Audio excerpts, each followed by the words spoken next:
So thank you all for joining this evening. Our guest tonight is Edward Marshall. He is a professor at Duke who teaches leadership. Before he started teaching at Duke in 2016, he led his own collaborative leadership, change consulting, and executive coaching practice for over 35 years, where he worked with Fortune 500 companies like DuPont, Marriott, Microsoft, and Philips, as well as medium-sized and small businesses on 5 continents. Edward is one of the original pioneers in collaborative leadership as far back as 1985. In 1991 with DuPont, he won the Association for Talent Development's Excellence in Organization Development Award for his work transforming an information systems leadership culture from hierarchy to collaboration. He wrote about his best practice methodology, the collaborative method, in his first book, Transforming the Way We Work, The Power of the Collaborative Workplace, which was published in 1995. It quickly became a Knight Ridder bestseller. It was on the American Management Association's Member Selection of the Year. In his second book, Building Trust at the Speed of Change, which published in 2000, he focused on what it takes to succeed in collaborative change, character, will, and discipline, which builds trust-based relationships and took another step forward in his understanding of what the new collaboration paradigm is. Now he is publishing his third book, which actually comes out this September 5th, and we are the first group that he has spoken with about it. It's called Leadership's Fourth Evolution, Collaboration for the 21st Century, which presents a comprehensive theory of collaboration and essentially a handbook of practical tools and processes for leaders, teams, and organizations that transform leadership cultures so they build trust, ownership, and respect, and empower people to be their best selves and do their best work.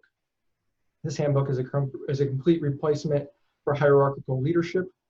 Edward, thank you for being here with us and to help us with this conversation about collaborative leadership in a time of turmoil. My main message here is carpe diem. And what I mean by that is I think we are in a transformative moment. The word moment has been used a lot by people in the media, at least in the context of what we do. The notion of transformation is very much present, perhaps more now than at any time I have seen in my professional career. And it is a moment of both threat and challenge, and it's actually quite scary, given the systemic forces at work that we will talk about here. But it is also a moment of hope. And I am choosing hope and optimism and potential for transformative change over the alternative. So what I see in terms of that transformation is the opportunity for us to move in this kind of action-forcing event called COVID-19 from 20th century industrial age leadership to 21st century digital age leadership. And to use our approach, this shift from power to collaboration, as the opportunity to really address our very complex and systemic changes that we will discuss in a few minutes. I think it's an opportunity for us to create workplaces that are grounded in collaborative principles. And those principles, those core principles that I have written about, are ownership, respect, psychological safety, and trust, without which it's really, really difficult for us to function, particularly in this environment. And then finally, to empower our workforce at the end of the day, to empower our workforces to be their best selves, to do their best work so that they can produce superior results.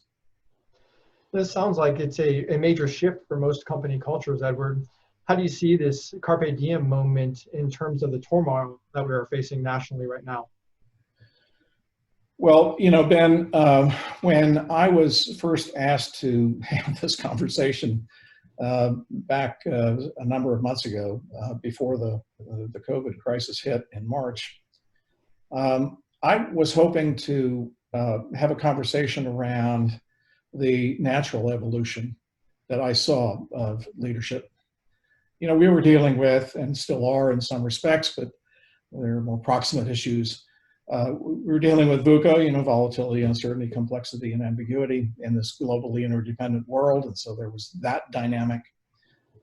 Technological acceleration, up to 1 billion times in the next 30 years, that certainly was going to present some challenges for us all from a leadership perspective.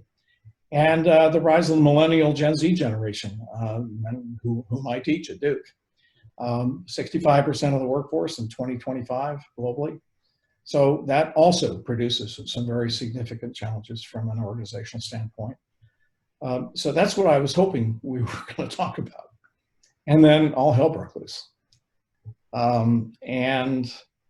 We're all familiar with that, and I'm going to summarize it briefly here in a second, but I think the point is that we have now arrived at a very different moment in time. And if you could move to the next slide, I'd appreciate it.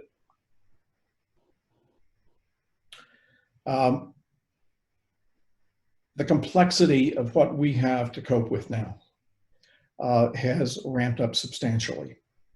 So we've got a very serious set of issues to deal with, and that leads to this idea that we're at this inflection point where we have a choice in the matter as to which way we go. And so I look at it this way: this inflection point is this time of turmoil. Many of these forces, I will summarize in a minute.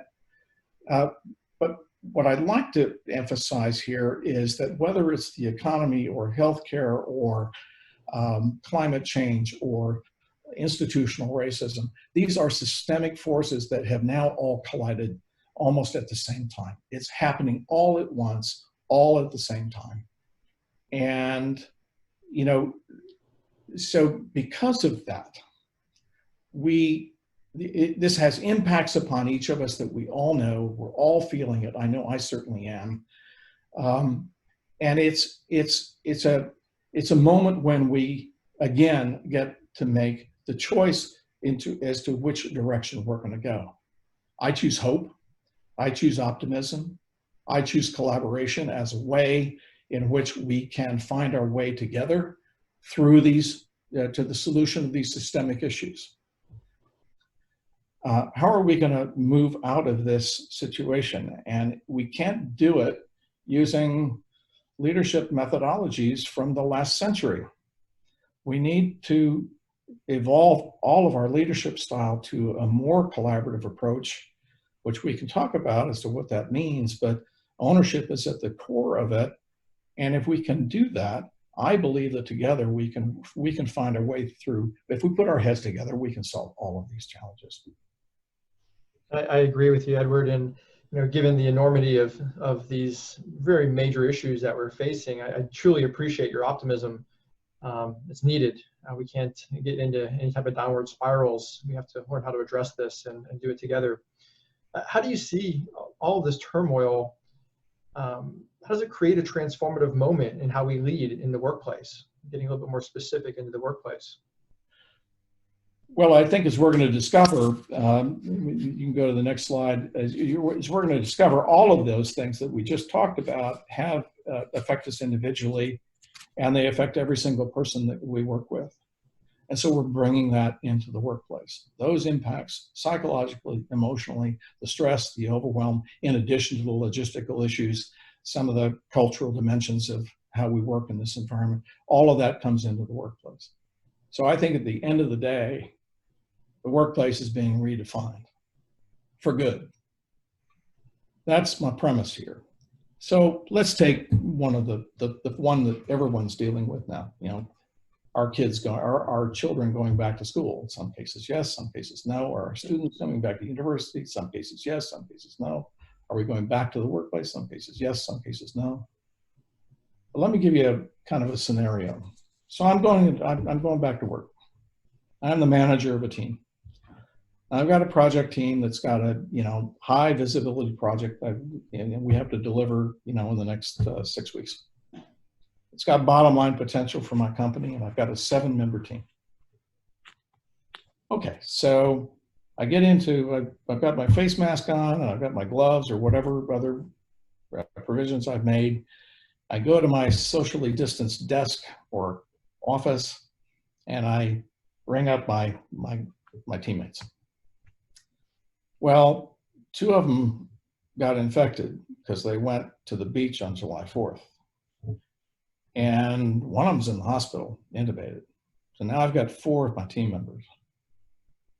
Turns out the ones who are gone are the ones I technically need in order to be able to finish the project. So I can't finish the project on time. So what do? Is this a business decision? Is this a public health decision? Is this an ethical or moral decision? Now, what if we could collaborate with our workforce and figure out how we can work this balance between the workplace opening and potentially putting people at risk, or creating a different way, co-creating a different way of how we're going to run our business so that we all benefit from this and the business is able to stay alive. It's not an either or, it's a both and I think collaboration could be one way out of this. The Zoom workplace. Zoom, I think, is flattening the hierarchy. So, I mean, here we are. However many of us are on this call, you know, all the boxes are the same size. In a way, it's kind of like an action forcing event. I was thinking about what has happened in the 90s, you know, that when we went to the internet, I was working with DuPont at the time, and we ended up with distributed leadership. That was the solution, because people were doing end arounds and going out to the internet and getting software that they needed, and you know, they weren't going up the chain of command anymore. Well, that was an action forcing event at that time, and I think that what has happened here in the last 6 months is an action forcing event through the vehicle of Zoom for how we begin to rethink the role of the leader, the role of power, the role of relationship, the role of culture in our organizations. So the leadership function, I think the shift is potentially from power to collaboration. You know, just ask the folks at Facebook and Google. They decided to let their workers work from home forever. Well, that means there's a whole different kind of dynamic that's operative in terms of how they're going to be working with each other. And so that traditional construct of leadership that we've known, even as long ago as January, may be in the process of being redefined through no fault of no one's fault. It's happening because of the nature of our context. Teams need to figure out new ways to work. We can't wing it. We can't do the storming, non-performing approach anymore. We have to have a very different approach. So what if we were to find new ways of working with each other collaboratively as teams? And the culture is being reinvented, because we're not having lunch with each other. We're not going to the bar afterwards. We're not, you know, being able to mingle within the workplace in most instances. So new customs, new habits, new ways of working. Again, what if we were to co-create a new constructive way of how we're going to redefine our work culture?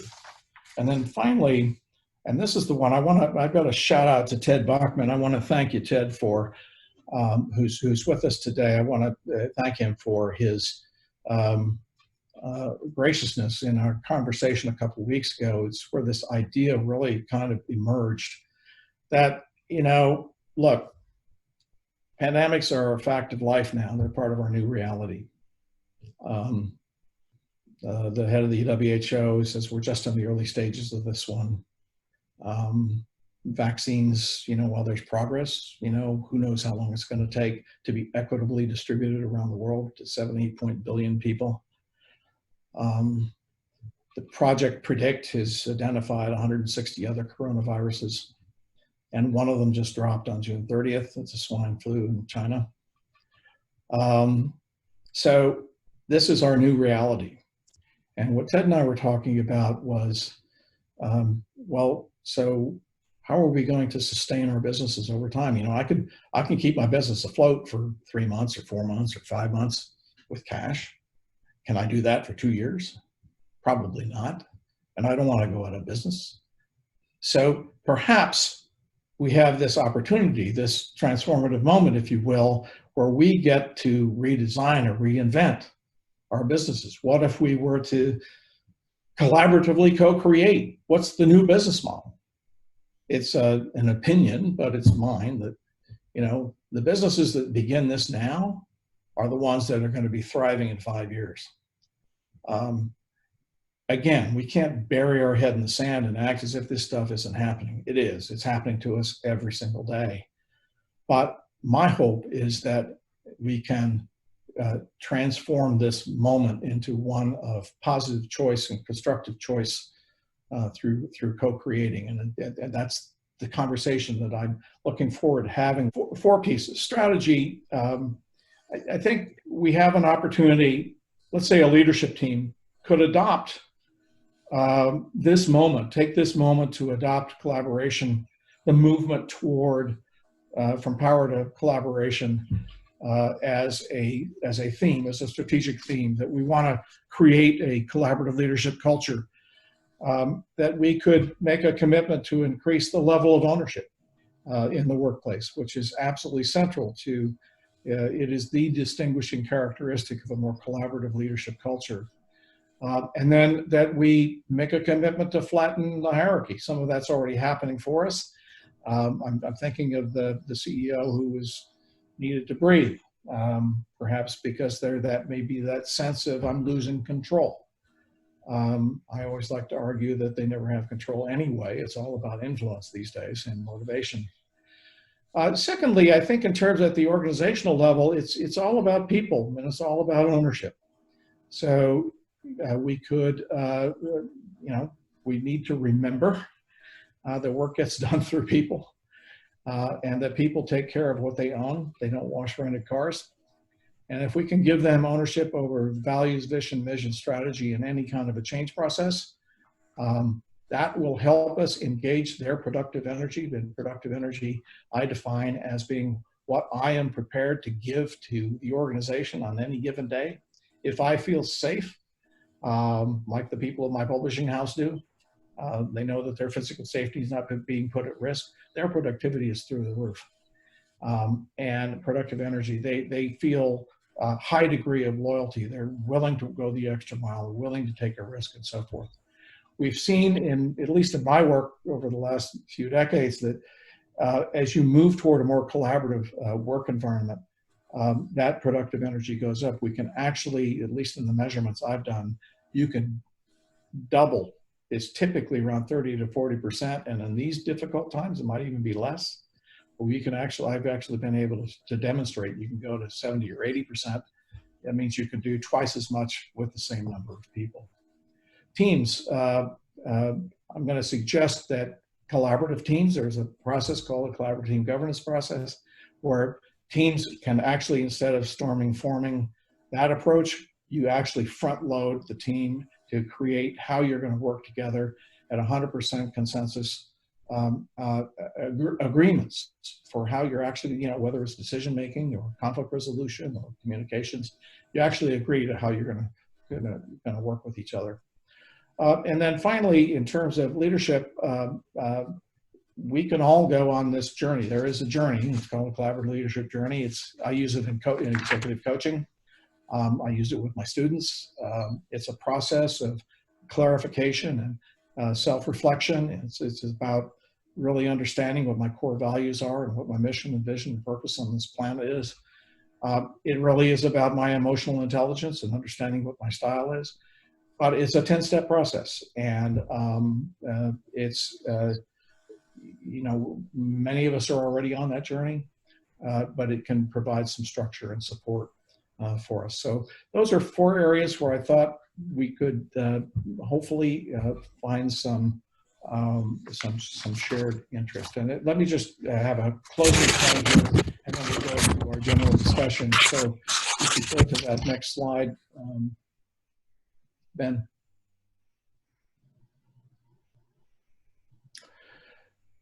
So just coming back to where we started, the message here tonight is carpe diem. Let's seize this transformative moment to help ourselves and others through these crises that are systemic in nature. Let's take that optimism that you've shared with us tonight, that positivity, the seeing the good in spite of the difficult, and we can co-create and mobilize each other because it is only through our collective action, through our collaborative engagement of each other that I think we're going to be able to handle these systemic challenges.